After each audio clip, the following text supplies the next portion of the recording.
Comment faire de bien meilleures photos grâce à ce qu'on appelle le triangle d'exposition. C'est ce qu'on va voir tout de suite après l'intro.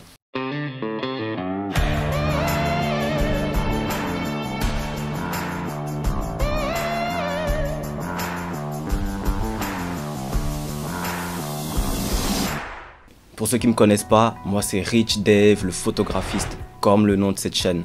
Tu es photographe, vidéaste amateur, tu aimerais voir tes compétences monter en flèche, alors il faut absolument que tu comprennes ceci sous les bouts des doigts, le triangle d'exposition. Qui est souvent désigné par les lettres M, A et S. M pour manuel, un mode dans lequel tu peux tout gérer comme un pro de A à Z. A pour ouverture, un mode dans lequel tu peux gérer l'exposition ainsi que la profondeur de champ. Et l'appareil s'occupe lui-même de tout ce qui est vitesse d'obturation. Le mode S qui est simplement la vitesse d'obturation. Dans cette vidéo, on va parler d'ouverture.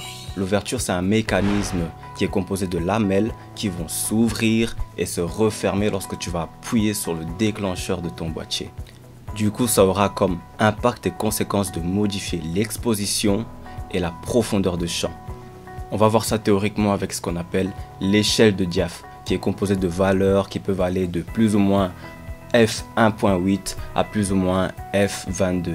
Et ça, c'est en fonction du type d'objectif que tu auras. Dans mon cas ici, pour les exemples que je te montre, j'utilise un 50 mm qui peut ouvrir à f1.8. Voyons ça simplement. Au plus le chiffre est petit, au plus l'ouverture est grande. Et ça a comme impact d'avoir une image plus lumineuse. Comme conséquence, d'avoir un flou d'arrière-plan.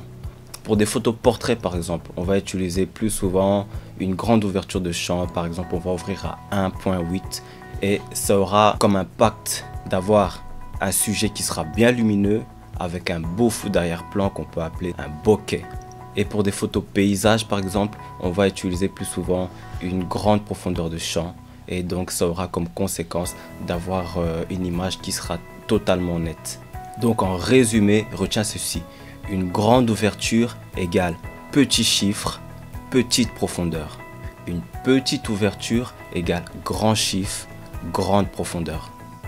Voilà, on arrive à la fin de cette vidéo et je te propose un petit challenge qu'on va appeler #PhotoProChallenge sur Instagram, sur Facebook, tout ce que tu veux. Donc, c'est l'emoji photo, il y en a deux, il ne faut pas confondre celui avec le flash, Pro Challenge.